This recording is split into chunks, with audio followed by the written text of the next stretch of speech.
इतनी लूट झारखंड ने अपने इतिहास में कभी नहीं देखा सुनीता जी, जितना इन्होंने लूट खसो। मेरे जीवन के हर छोटे बड़े फैसले मैंने अपने पिताजी के सानिध्य में और उनकी आज्ञा से ही लिया। धर्म कोड कांग्रेस जेएमएम कभी नहीं दे सकती, कभी नहीं देगी, कभी नहीं देगी, कभी नहीं दे सकती, कभी नहीं देगी।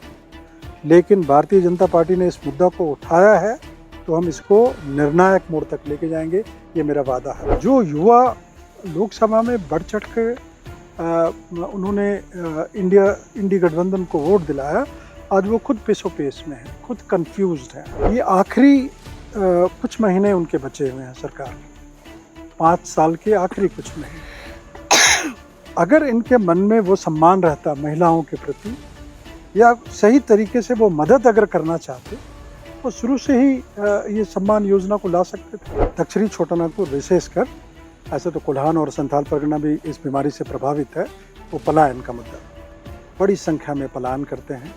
और जिस साल खेती ना हो उस साल तो और भी बुरा हाल होता है, पूरा गांव के गांव खाली हो जाते हैं। आप किन लोगों का समर्थन ले रहे हैं सरकार चलाने में, जो आपके देश के नहीं, देश के बाहर के हैं, उनकी लॉयल्टी इंडिया के लिए नहीं। जिस पॉलिटिकल पार्टी के ये काडर वोट्स बन जा रहा है, ये जो घुसपैठी हैं, वो हर तरह का सुविधाएं उनको दे रहे हैं कि आप रहिए यहाँ, बसिए यहाँ, शादी कीजिए आदिवासी लड़कियों से, आप जमीन खरीदिए और आप उनके जगह पे चुनाव भी लड़िए और मुखिया पति बन के राज करिए। मेरी अपनी सोच है कि सिसई विधानसभा के हर प्रखंड में एक प्रशिक्षण केंद्र शुरू करूंगा और जहां ऐसे लड़कों उनको ट्रेनिंग दूंगा कि कंपटीशन की तैयारी कर सकें। भारतीय जनता पार्टी जो बोलती है वो करती है, और महिलाओं के लिए, युवाओं के लिए, किसानों के लिए, ओबीसी, दलित, आदिवासियों के लिए विशेष प्रावधान है और उन प्रावधानों को जमीन तक ला रही है।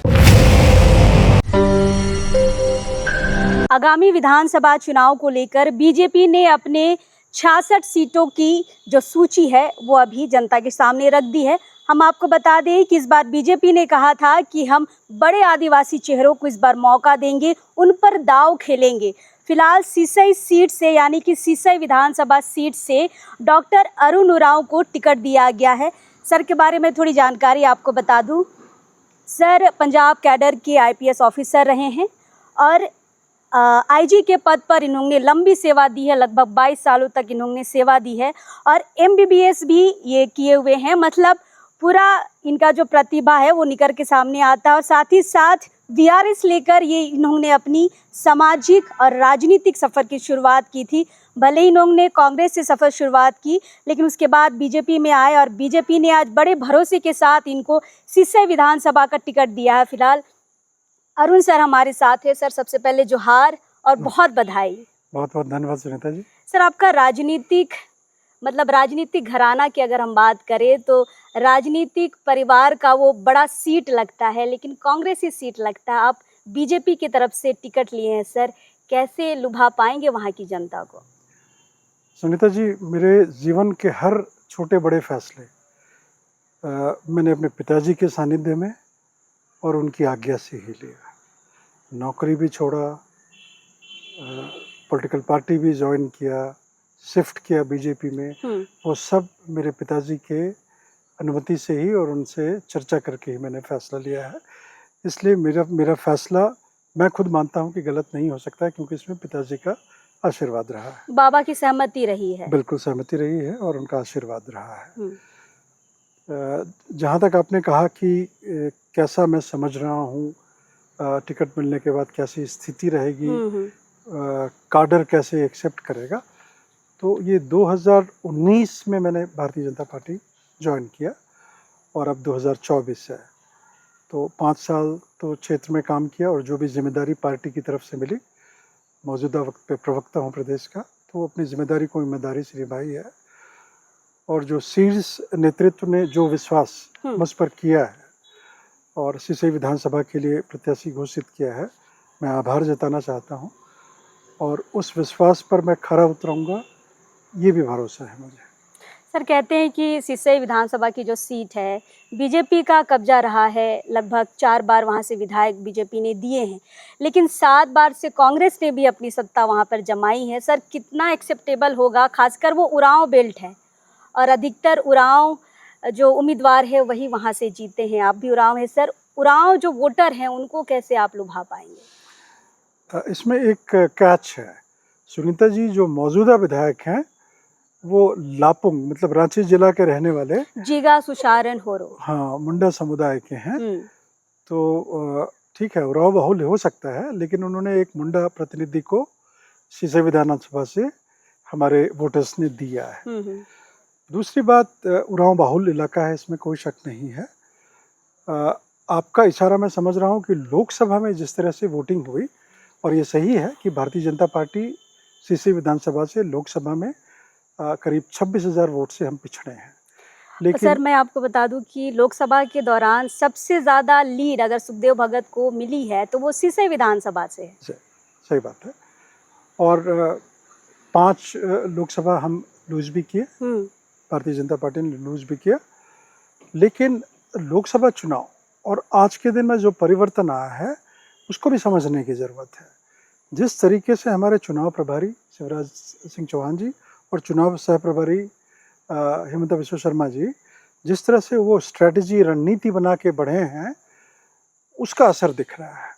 आज की हालात सिर्फ सिसई विधानसभा ही नहीं बाकी अन्य और विधानसभा क्षेत्रों में भी, और खासकर अगर वो आदिवासी आरक्षित सीट है उनमें वो प्रभाव साफ दिख रहा है। जो युवा लोकसभा में बढ़ चढ़ के उन्होंने इंडी गठबंधन को वोट दिलाया, आज वो खुद पेशो पेश में है, खुद कंफ्यूज्ड हैं।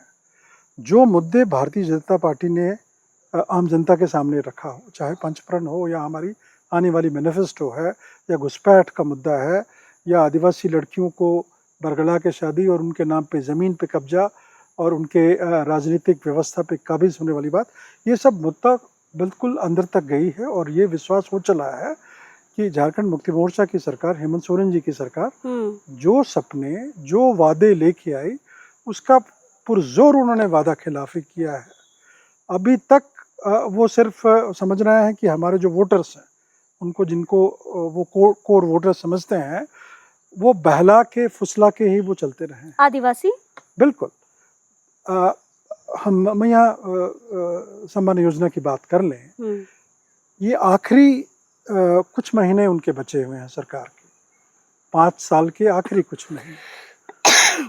अगर इनके मन में वो सम्मान रहता महिलाओं के प्रति या सही तरीके से वो मदद अगर करना चाहते तो वो शुरू से ही ये सम्मान योजना को ला सकते थे। और 1,000 क्यों, वो चाहते तो 5,000 भी ला सकते थे। लेकिन सर बीजेपी भी गोगो दीदी योजना ला रही है ना, वो भी तो 2100 की बात कर रही है। मतलब जनता तो बहुत भ्रमित हो रही है, लग रहा कंपटीशन चल रहा है। नहीं, इसके ये सिर्फ मैं एक एग्जाम्पल दिया कि किस तरीके से झारखंड मुक्ति मोर्चा की नेतृत्व वाली सरकार ने वादा खिलाफी किया और फुसला रही, वो बात कह रहा हूँ। भारतीय जनता पार्टी ने आदिवासियों के लिए बहुत कुछ किया है। गिनाना चाहूंगा तो मेरे ख्याल से हमारे इंटरव्यू में सर, लेकिन 2-3 एग्जाम्पल हम चाहेंगे क्योंकि चुनाव का समय है, लोग समझना चाहते हैं कि बीजेपी ने हमारे लिए क्या किया है। देखिए, राज्य बनाने से लेकर के, ट्राइबल कमीशन गठन करने से लेकर के किसी भी राज्य का मुख्य प्रतिनिधि मुख्यमंत्री होता है। छत्तीसगढ़, उड़ीसा, ये 2 प्रदेश हैं जहां आदिवासी मुख्यमंत्री हैं। इस हमारी राष्ट्रपति महोदया इसी समुदाय से आती है। तो इतने बड़े संवैधानिक पद में अगर एक पार्टी किसी को मौका दे रही है तो उसके ऊपर कोई ये एलिगेशन नहीं लगा सकता है कि इस समुदाय से वो दूर से चलता है। खुश करना होता तो मंत्री बना देते, डिप्टी चीफ मिनिस्टर बना देते, मुख्यमंत्री क्यों, ये समझिए। दूसरा, जिन मुद्दों पे झारखंड मुक्ति मोर्चा घेरते हम लोगों को रही है, उन मुद्दों पे भारतीय जनता पार्टी बहुत गंभीरता से उन विषयों पे विमर्श कर रही है। चाहे वो मुद्दा झारखंड के आदिवासियों के पेशा कानून से जुड़ा हो, समता कानून से जुड़ा हो, फॉरेस्ट राइट एक्ट से जुड़ा हो या धर्म कोड का मामला हो, बिल्कुल इन सभी मुद्दों को बहुत गंभीरता से लिया गया है। लेकिन ये आरोप लगा रहा है पक्ष जेएमएम हमेशा ये आरोप लगाती है कि बीजेपी नहीं चाहती है कि आदिवासियों को सरना धर्म कोड मिले। सर इस पे क्या कहेंगे, आप खुद आदिवासी हैं। नहीं, ये गलत एलिगेशन है। भारतीय जनता पार्टी ने कभी विरोध नहीं किया। हम तो इनके ऊपर ये एलिगेशन लगा रहे हैं कि ये सिर्फ बात करते हैं। वो सभी सेंसिटिव मुद्दे जो आदिवासी समुदाय को आकृष्ट करते हैं अपनी तरफ, उन मुद्दों को सिर्फ ये छेड़ते हैं और फिर वो बॉल दूसरी तरफ फेंक देते हैं। चाहे वो डोमिसाइल का मुद्दा हो, चाहे वो धर्म कोड का मुद्दा हो, रोजगार का मुद्दा हो। कितने लोगों को रोजगार दिलाया और कब दिलाया? आज भी जो रोजगार मिल रहा है सुनीता जी, उसमें से आप पता कर लीजिए किस राज्य के लोग। इनको देना चाहिए यहाँ के, अगर आदिवासी मूलवासी के नाम पे इनकी सरकार बनी है, कितने आदिवासी मूलवासी को नौकरी मिल रही है। ये जो कहते हैं कि बीजेपी जब आती है तो वो बाहरियों को के पक्ष में फैसला लेती है। अभी जो सीएचओ की, कम्युनिटी हेल्थ ऑफिसर की नौकरी इन्होंने दी है 500 के करीब, 150 के राज्य के हैं भला, सब बाहर के हैं सर, यूपी बिहार के। तो ये राजस्थान के। तो ये बात सिर्फ कहना और करना, ये इनके बस की बात नहीं है और इनकी नीयत भी नहीं है।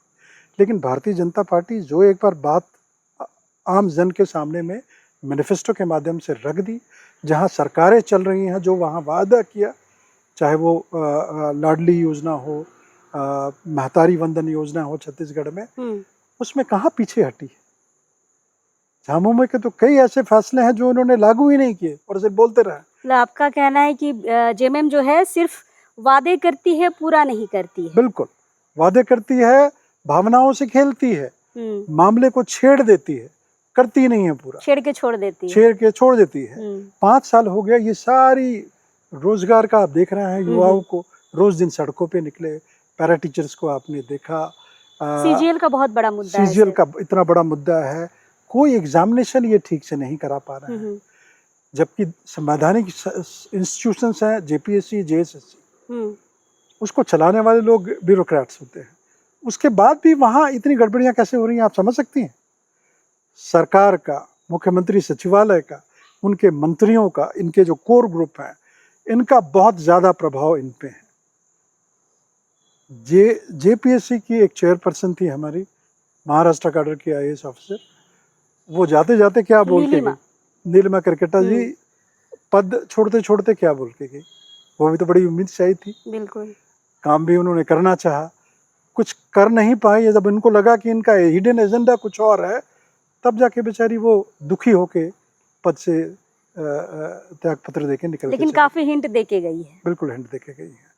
जो समझदार है समझ चुके होंगे अभी तक कि नीलिमा जी क्या कहना चाह रही थी। सर आपके बातों से ये 1-2 चीज़ें हम पकड़ पाए हैं। आपने बांग्लादेश की घुसपैठ पे बातचीत की है, चूँकि आप आईपीएस ऑफिसर रहे हैं, सीमा सुरक्षा को आप जानते हैं। सर कहीं नहीं लगता है कि ये केंद्र की भी जिम्मेदारी थी, जिस पे अभी स्टेट पर आरोप लगाया जा रहा है, क्या कहेंगे? अगर बाहर देश का कोई घुसपैठ करता है तो ये सेंट्रल कमेटी की भी गलती है, क्योंकि एक जो रक्षा विभाग होता है वो सीमा को देखता है, सीमा सुरक्षा को। कहीं ना कहीं नहीं लगता है कि झूठ का आरोप लग रहा है स्टेट गवर्नमेंट पर? देखिए, बॉर्डर सिक्योरिटी फोर्स की जिम्मेवारी है हमारे दोनों, पाकिस्तान के बॉर्डर पे, बांग्लादेश के बॉर्डर पे, चाइना के बॉर्डर पे। चाइना के बॉर्डर पे तो एसएसपी है। जो बॉर्डर हमारा पाकिस्तान के साथ लगता है, पंजाब, राजस्थान के साथ, जम्मू कश्मीर के साथ, वो करीबन फेंस्ड है, पूरा फेंसिंग, वहाँ डबल फेंसिंग, बिजली उसमें रात को प्रवाहित की जाती है, फोर्स का डिप्लॉयमेंट ऐसा है, वहाँ से निकल पाना मुश्किल है, लेकिन फिर भी लोग निकल जाते हैं सुरंग बना के या ऊपर से। जो बांग्लादेश के साथ हमारा सीमा लगता है, उसमें अभी भी पूरा फेंस्ड नहीं है। ठीक है, ये सरकार की जिम्मेवारी है, लेकिन मैं बता रहा हूँ किस तरह से वो घुसपैठ करते हैं। दूसरी बात, अगर कोई घुसपैठिया एक बार किसी तरीके से, मान लीजिए बीएसएफ की ही गलती, वो अंदर प्रवेश कर गया, अगर उसको शरण देने वाला वहाँ का कोई धार्मिक संस्था है जो अपने मदरसे में उनको रख रहा है, अपने और प्रभाव के इलाके में उनको पोषण कर रहा है, उनका लाइसेंस बना दे रहा है, उनका आधार कार्ड बना दे रहा है, उनका राशन कार्ड बना दे रहा है, उनके लिए जॉब ढूंढ दे रहा है, तो जिम्मेवारी सिर्फ बीएसएफ की रह गई कि जो लोग उनको पनाह दे रहे हैं वो किसको पता करना है कि कौन घुसपैठिए लोग हैं? बिल्कुल राज्य पुलिस की बात आती है कि बिल्कुल। नहीं आती है? अब जिस पॉलिटिकल पार्टी के ये काडर वोट्स बन जा रहे हैं, ये जो घुसपैठिए हैं, वो हर तरह का सुविधाएं उनको दे रहे हैं कि आप रहिए, यहाँ बसिए, यहाँ शादी कीजिए आदिवासी लड़कियों से, आप जमीन खरीदिए और आप उनके जगह पे चुनाव भी लड़िए और मुखिया पति बन के राज करिए। ये जिम्मेदारी इनकी नहीं है। सिर्फ ये कह देना कि बीएसएफ की गलती है। बीएसएफ की एक गलती हो सकती है, वो आ गए, लेकिन उसके बाद की गलती, उसके बाद आप उनको रख रहे हैं, महीना सालों साल खाना खिला रहे हैं, उनका पोषण कर रहे हैं, उनके हर तरह के जो सरकारी कार्ड्स हैं, लाइसेंसेस हैं, आइडेंटिटी कार्ड्स हैं, वो बना के दे देना, वो किसकी जिम्मेवारी? बिल्कुल। लेकिन राज्य सरकार ये कहती है कि बांग्लादेशी घुसपैठी नाम की तो कोई चीज ही नहीं है उस इलाके में, संथाल के इलाके में। सर स्टेटमेंट कैसे सुने होंगे आपने? चलिए, हमें पता है कि इनकी सरकार के ये वोट बैंक है, ये कभी नहीं चाहेंगे कि इनके खिलाफ कोई एक्शन हो और ये वापस जाए। सर क्या झारखंड की जनता कम हो गई है क्या? यहाँ के लोग भी तो वोट करते हैं, आपको बांग्लादेश से बुला के वोटर बनाने की जरूरत पड़ रही है क्या? यही समझने की बात है कि आपके साथ आप किन लोगों का समर्थन ले रहे हैं सरकार चलाने में, जो आपके देश के नहीं है, देश के बाहर के हैं। उनकी लॉयल्टी इंडिया के लिए नहीं है, उनकी लॉयल्टी अपने देश के लिए है। उनको जब मौका मिलेगा वो बाहर चले जाएंगे, उनको जब मिलेगा कुछ, उनके देश के लोग अगर उनसे कुछ काम करवाना चाहेंगे गैर कानूनी देश के खिलाफ, वो आगे खड़े होंगे सबसे पहले। ये बहुत बड़ा मुद्दा है और इस घुसपैठ के मुद्दे को असम ने झेला है इतने वर्षों तक। और वहाँ का जो हम लोग बात करते हैं कि पॉपुलेशन कैसे वहाँ बदल गया, अगर ये देखना है तो आप जाइए ना असम में, जाके देखिए कैसे गांव के इलाके जहाँ कभी आदिवासी बसा करते थे, वो गांव के गांव बदल गए, पूरा चेंज हो गया, डेमोग्राफी पूरा वहाँ का चेंज हो गया। डेमोग्राफी चेंज हुआ तो वोटिंग पैटर्न चेंज हुआ, वोटिंग पैटर्न चेंज हुआ तो वहाँ के रिप्रेजेंटेटिव कौन बन रहा है? तो आप देश के लिए राजनीति कर रहे हैं कि विदेश की राजनीति कर रहे हैं?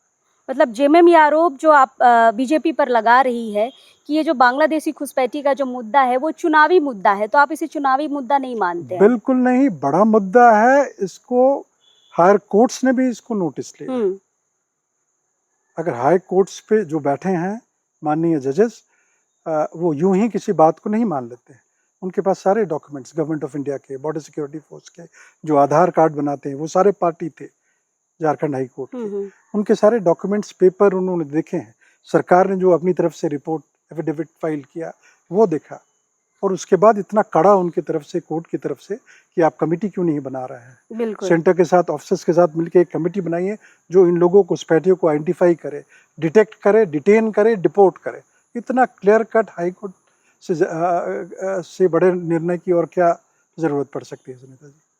चलिए सर, और मुद्दों के साथ हम थोड़ा सीसई विधानसभा की ओर हम प्रवेश करेंगे। सर उसमें 2-4 प्रखंड है, जैसे कि भरनो है, बसिया है, सीसई है, कामडारा है।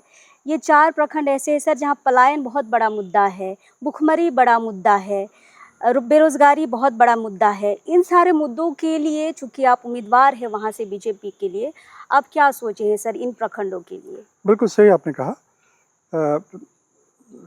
दक्षिणी छोटानागपुर विशेषकर, ऐसे तो कोल्हान और संथाल परगना भी इस बीमारी से प्रभावित है। वो पलायन का मुद्दा, बड़ी संख्या में पलायन करते हैं, और जिस साल खेती ना हो उस साल तो और भी बुरा हाल होता है। पूरा गांव के गांव खाली हो जाते हैं। और आप आश्चर्य कीजिएगा, मैं गांव में घूम रहा हूं तो इस बार बारिश अच्छी हुई, धान की फसल अच्छी हुई, उसके होने के बावजूद लोग पलायन करके चले गए। एक बड़ा मुद्दा है। पलायन को रोकने का सबसे बड़ा तरीका, और खासकर आदिवासी इलाकों में या अन्य समुदाय के लोग जिनके पास असली ताकत जमीनी है, उनकी अपने पास जमीन है लेकिन वो खेती नहीं कर पा रहे हैं। खेती इसलिए नहीं कर पा रहे हैं कि इरिगेशन की कोई सुविधा नहीं है। इरिगेशन के लिए कोई बहुत बड़े डैम बनाने की जरूरत नहीं है। माइनर इरिगेशन, चेक डैम्स, छोटे तालाब, डोभा, आप यहाँ से नगड़ी चले जाइए, बेड़ो चले जाइए, मखमंदरों यहाँ से आप चले जाइए, आप देखिएगा कितनी भारी संख्या में विशेषकर आदिवासी समुदाय सब्जी की खेती कर रहे हैं। बिल्कुल सर, और वो कैसे खेती कर रहे हैं? उनके पास कुआं है, कोई कनाल नहीं है वहां से रन कर रहा है। जबकि पंजाब की तरह, हरियाणा की तरह नहीं, लेकिन यहाँ भी कई बड़ी नदियाँ हैं, स्वर्णरेखा, कोयल कारो, कोयल, ऐसी नदियाँ हैं जिन पे हम लोग छोटे छोटे डैम, चेक डैम्स बना सकते हैं।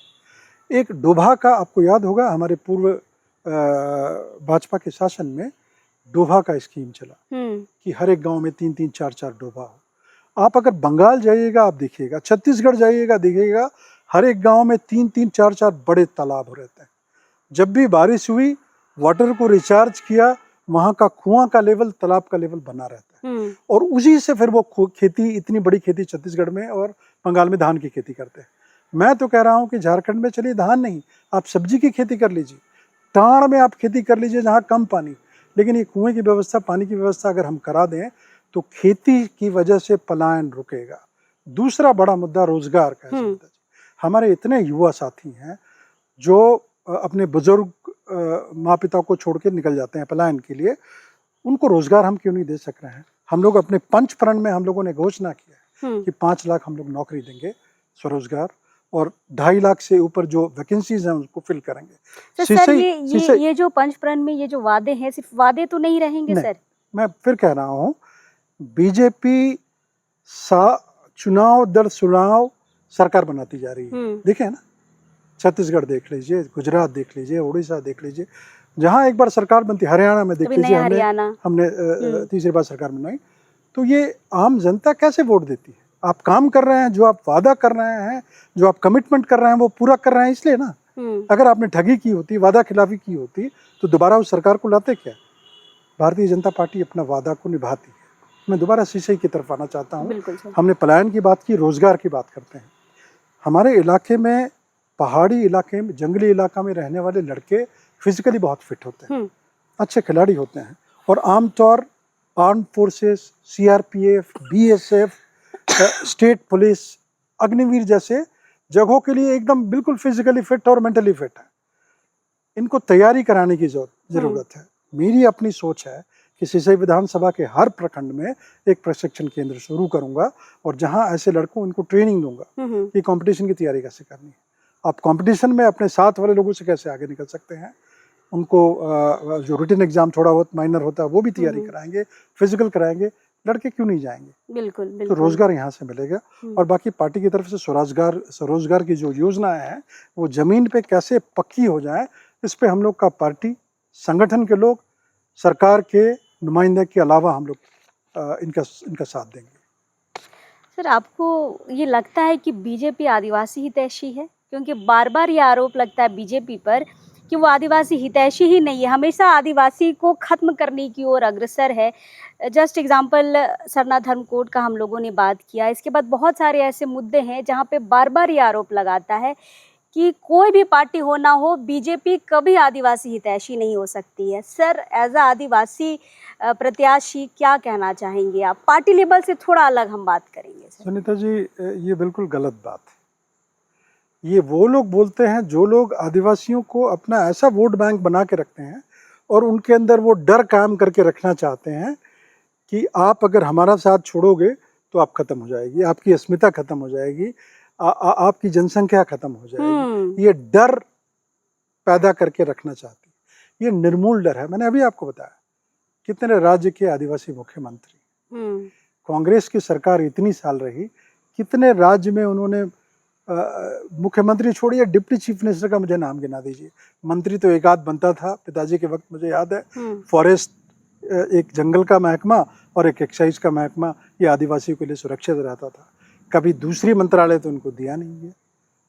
हमारे भारतीय जनता पार्टी में मोदी जी के नेतृत्व में केंद्र में आदिवासियों की उतनी संख्या में, जितनी इनकी परसेंटेज वोट्स हैं 7.5%, उतने मंत्री हैं। आज तक कभी नहीं रहा। कांग्रेस इतने मंत्री कैबिनेट में क्यों नहीं लगाए? कभी मुख्यमंत्री को इस स्टेट का बता दीजिए कभी उन्होंने बनाया है? मुख्यमंत्री से बड़ा कोई और लीडर स्टेट के लिए हो सकता है जो पॉलिसी बनाए, प्रोग्राम्स बनाए, जिसको फ्रीडम हो बड़े तौर पे फैसला करने का। एक विधायक तो कह सकता है कि मेरी क्या, मैं तो बात करूंगा मंत्री के पास, मुख्यमंत्री के पास, लेकिन अगर मुख्यमंत्री बन जाए तो उसके पास बहुत अथॉरिटी होती है बड़े फैसले लेने के लिए। क्यों नहीं कांग्रेस सरकार इतने वर्षों में मुख्यमंत्री? क्यों नहीं वो राष्ट्रपति बनाने का सोची? सवाल तो धर्म है, कोड की आप बात कर रही है, सवाल तो है सर। धर्म कोड की आप बात कर रहे हैं। मैं आपको ये खुलासा करूंगा, धर्म कोड में हम लोग बहुत आगे बढ़ चढ़ के बात कर रही है भाजपा, और इसमें हमारा जो शीर्ष नेतृत्व है बहुत गंभीर है। धर्म कोड कांग्रेस जेएमएम कभी नहीं दे सकता, कभी नहीं देगी, कभी नहीं देगी, कभी नहीं दे सकती, कभी नहीं देगी। लेकिन भारतीय जनता पार्टी ने इस मुद्दा को उठाया है तो हम इसको निर्णायक मोड़ तक लेके जाएंगे, ये मेरा वादा है आपसे। लेकिन सबके आदिवासी लोग के दिमाग में है सर कि हमें धर्म कोड देगा तो जेएमएम और कांग्रेस ही देगा, बीजेपी कभी नहीं दे सकती है। देखिए, ये मुद्दा केंद्र का है, आप भी जान रहे हैं। बिल्कुल, केंद्र में भारतीय जनता पार्टी है। आप राज्य से बेशक आप कहानियां, झूठी बातें, दिलासे, सपने दिखाते रहिए, देना आपको है नहीं। आपको बार बार यही कहना भी हमने तो उधर दे दिया, अब उनकी जिम्मेवारी हम तो आपको देना चाहते हैं। आपको जो देना चाहिए वो तो आप दे नहीं रहे हैं, रोजगार आप दे नहीं रहे हैं, पीने का पानी आप नहीं दे रहे हैं। केंद्र की जल नल योजना का क्या सत्यानाश हुआ, और जो अभी रेड्स हुए ईडी के, उनसे ही जुड़े सरकारी अधिकारी और मंत्री पे ये आप जान रहे हैं। तो जो आप दे सकते हैं वो दे नहीं रहे, जो आप नहीं दे सकते हैं उसके लिए बड़ी बड़ी बातें करना है।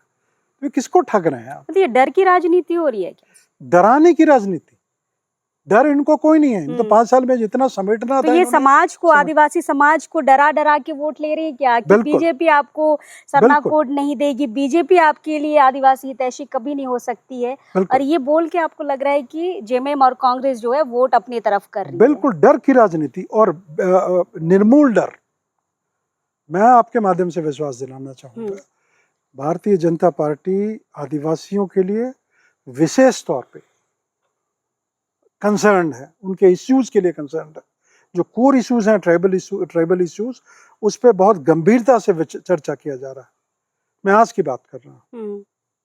सर, अगर आप विधानसभा में आते हैं, सदन में आते हैं, तो क्या सरना कोड पे बढ़ चढ़ के इस मुद्दे पे बातचीत करेंगे? बिल्कुल करूंगा, बिल्कुल करूंगा, और मैं उम्मीद करूंगा कि सुनीता जी ही मेरा इंटरव्यू तब लें और मुझसे सवाल करेंगे आप क्या कर रहे हैं। सर, लगभग आखिरी हम बातचीत करेंगे। सर, आपको क्यों लगता है कि इस बार के विधानसभा चुनाव में, या फिर आपको लगता है कि क्या बीजेपी इस बार सत्ता में आएगी, और क्यों आनी चाहिए? बीजेपी सत्ता में जरूर आएगी, इसके अपने वजह हैं। बीजेपी की अपनी ताकत, बीजेपी शासित राज्यों में उन्होंने जो कमिट किया है मैनिफेस्टो के माध्यम से, घोषणाओं के माध्यम से, संकल्पों के माध्यम से, उसको अक्षरशः पूरा किया है। जो केंद्र की योजनाएं हैं, जो घर के हर जरूरत, एक आम घर, गरीब के घर को, आम जरूरतों को पूरा करता है, मकान से लेकर के, शौचालय से लेकर के, उसके चूल्हे, किचन से लेकर के, पानी से, ड्रिंकिंग वाटर से लेकर के, उनके हेल्थ से लेकर के, किसानों के लिए जो सम्मान है, वो सब उन्होंने करके दिखाया है। ये जो तीसरा टर्म है मोदी जी का, क्या वजह है कि तीसरी दफा पूरे देश में भारतीय जनता पार्टी को मौका दिया? इसीलिए कि जो बोल रही है वो कर रही है। तो भारतीय जनता पार्टी जो बोलती है वो करती है, और महिलाओं के लिए, युवाओं के लिए, किसानों के लिए, ओबीसी, दलित, आदिवासियों के लिए विशेष प्रावधान है, और उन प्रावधानों को जमीन तक ला रही है। लेकिन सर, केंद्र से स्टेट की राजनीति थोड़ी अलग है, इसलिए मैंने सवाल किया कि क्यों बीजेपी को सत्ता में आना चाहिए। बिल्कुल, वही मैं कह रहा था, आगे जा रहा था। तो ये तो भाजपा की बात हुई, चाहे वो केंद्र की राजनीति कर रही हो या राज्य की राजनीति। राज्य में वो अच्छा कर रही है, तब ना वो हर साल चुनाव हर साल वो चुन के आ रही है। जेएमएम और कांग्रेस ने क्या किया पिछले साल, इसके पिछले 5 साल का आप देख लीजिए इनका क्रियाकलाप, इनका मैनिफेस्टो आप नीचे निकाल के आप देख लीजिए। मैनिफेस्टो की कितनी बातें इन्होंने जो पब्लिक के सामने चुनाव के पहले रखी, कितनी बातें उन्होंने पूरी की। युवा वर्ग आप रोज आप कवर करती हैं, मैं देखता हूं आपको, सचिवालय से लेकर के, वो बिरसा चौक से लेकर के, किस दिन महिलाएं, युवाएं, बच्चे अपने बितरा करके बच्चियों को मोराबादी मैदान में, ये कौन है? ये बाहर के लोग थोड़ी हैं, यहीं के लोग हैं जो इस उम्मीद से आए थे कि हमारी सरकार आई है, हमीनगढ़ सरकार आया है, आदिवासी गढ़ सरकार आया है, अब तो हमरे के बहुत उम्मीद रहे, अब तो हमीनगढ़ सरकार का पूरा टाइम होए वाला है, कोनो नहीं होला। ये गुस्सा क्यों है? ये गुस्सा चुनाव में बढ़ चढ़ के बोलेगा, आप देखिएगा इनके खिलाफ, इनकी वादा खिलाफ के खिलाफ, इनके झूठ के खिलाफ, इनके बेईमानी के खिलाफ, इनके भ्रष्टाचार के खिलाफ, इन्होंने पूरे झारखंड को खोखला कर दिया। ये कहते हैं कि पैसा नहीं है, केंद्र से पैसा नहीं आ रहा। जो राज्य का पैसा है, जो जीएमएफटी का पैसा है, उसका इस्तेमाल आप कैसा कर रहे हैं, आप बताइए। क्या पलायन में जाना पड़ता लोगों को? मैं जो पलायन पे सरकार ने 5 साल में सर कोई काम नहीं किया। ये शायद किसी से छिपा नहीं है और कोई इस पे सवाल भी नहीं उठा सकता है कि पलायन रुका क्यों नहीं इन 5 सालों में। खेती बाड़ी के लिए अगर अच्छा, मैं कह रहा था डूबा बन जाता, कितना खर्चा था डूबा बना, कितनी जगह इन्होंने इरिगेशन के लिए एक नलकूप बनाए, कुएं बनाए, डूबा बनाए, कितनी जगह बनाए। जहां कुछ प्रोजेक्ट आया, पहले इनके मंत्री और मंत्री के साथ विभागीय अधिकारी है, मुख्यमंत्री के आसपास के जो उनके कोर टीम है, उनके लोग पहले अपना हिस्सा तय कर लेते हैं। उसके बाद ठेकेदार जैसे तैसे बना दे। वो काम बना भी हुआ, मोटर चलेगा भी कि नहीं चलेगा, पानी वहां से निकलेगा भी कि नहीं निकलेगा, ये भाड़ में जाए। इतनी लूट झारखंड ने अपने इतिहास में कभी नहीं देखा सुनीता जी, जितना इन्होंने लूट खसोट की है। तो इस लूट खसोट का जवाब झारखंड की जनता इनसे मांगेगी कि नहीं मांगेगी? मांगेगी, और बिल्कुल जनता इस बार हिसाब तो पूरा तौल के देगी, चाहे पक्ष हो या विपक्ष हो। सर, मैं कुछ नाम लेना चाहूँगी और आपसे राय जानना चाहूँगी। एज अ उम्मीदवार, एज अ बीजेपी कार्यकर्ता, आप कैसे उनके बारे सोचते हैं? सबसे पहला नाम हम हेमंत सोरेन का लेना चाहेंगे। सर, 2 शब्द में हम चाहेंगे कि आप उनके बारे क्या राय रखते हैं? इतनी विश्वास के साथ झारखंड की जनता ने आपको बागडोर सौंपी और उन उम्मीदों पे आपने न सिर्फ पानी फिरा, बल्कि बहुत बड़ी धोखाधड़ी की आपने अपने राज्य और राज्य के निवासियों के साथ। धोखाधड़ी किया। चलिए, हम बस चंद शब्दों में ही जवाब सुनना चाहेंगे। कल्पना सोरेन सर एक उभरती हुई नेत्री है, उम्मीद है उनसे, लेकिन क्या वो अपने पति की छांव से निकल पाएंगी बाहर? चलिए, बहुत बढ़िया। सर, हम जो हमारे 5 महीना के मुख्यमंत्री रहे हैं, चंपई सोरेन के बारे आपसे जानना चाहेंगे। चंपई सोरेन दादा का बहुत लंबा आंदोलन में, झारखंड राज्य बनाने के आंदोलन में उनका हिस्सा रहा है। बहुत लंबे समय तक विधायक रहे हैं, अनुभवी हैं, और उनसे हम लोग बहुत उम्मीद कर रहे थे जब वो मुख्यमंत्री बन के आए। तो जो पिछला झारखंड मुक्ति मोर्चा का जो पाप था 4.5 साल का, उसको संभवतः ये 6 महीने में धो देंगे, ऐसी उम्मीद थी। लेकिन हेमंत सोरेन जी ने गद्दी उनसे भी छीन ली और पावर उनके परिवार के पास रहे, उनके परिवार से बाहर न जाए, इसको पूरा इंश्योर किया, और इसको झारखंड की जनता देख रही है। सीता सोरेन जी एक उस शख्सियत के पत्नी हैं जो मेरी समझ से झारखंड मुक्ति मोर्चा में बहुत योगदान रहा, और गुरुजी के बाद अगर किन्हीं को वो जगह मिलनी चाहिए थी तो दुर्गा सोरेन जी थे। उसके नाते उनको जितना मौका पार्टी के अंदर, उनके पार्टी के अंदर दुर्गा सोरेन जी के सैक्रिफाइस को लेकर के मिलनी चाहिए थी, वो तो मिला नहीं। तो हम लोग तो देख रहे हैं पब्लिकली। सर, आखिरी नाम रघुवर दास जी ने जो भी उन्होंने किया 5 साल में, विकास को अगर पैमाना मानते हैं तो उन्होंने, अगर आप रोड्स को, ब्रिजेस को, इलेक्ट्रिफिकेशन को, इंफ्रास्ट्रक्चर की बात को रखते हैं तो बहुत काम किया। लेकिन एक मुद्दा उनके टाइम में जो CNT-SPD एक्ट के साथ छेड़खानी वाली बात आई, उससे पूरा का पूरा एक समुदाय बिल्कुल उनसे दूर हट गया, और फिर खामियाजा हम लोगों को चुनाव में भुगतना पड़ा। बाकी चीजें ठीक थी। बाकी कुछ अच्छे काम किए, जैसे मैं आपको गिनाना चाहूँगा। SR कोर्ट की बात कर, SAR कोर्ट की बात कर रहा हूँ। रांची राजधानी में आप और हम लोग मिलके जमीनों के बचाने के लिए काम करते रहे हैं। बिल्कुल। एक SAR कोर्ट बना था, वो CNT-SPD एक्ट में बड़ा छेद था। SAR कोर्ट में हर कोई वो रैयत जिसकी जमीन छीनी गई हो या गैर कानूनी तरीके से ली गई है, वो SAR कोर्ट में अपील करता, कंपल्सेशन। और हाँ नहीं, और SAR कोर्ट में वो उम्मीद करता कि मेरी जमीन मुझे वापस मिले। तो जमीन तो वापस नहीं मिली। SAR कोर्ट ने एक प्रावधान बना दिया कंपनसेशन का, कि भाई ये 20 साल से मकान बना के रह रहा है, इसके बच्चे हो गए, पोते हो गए, तो अब इसको तो हम तोड़ नहीं सकते, इसको वापस नहीं दे सकते, तो कॉम्पनसेशन का प्रावधान। कौड़ियों के भाव में वो जमीन SAR कोर्ट के माध्यम से, वो जमीनें लीपापोती से जिन्होंने कब्जा किया था उसके हक में दी गई। SAR कोर्ट को किसने बंद कराया? रघुवर दास ने बंद कराया। बीजेपी की सरकार हम कह सकते हैं।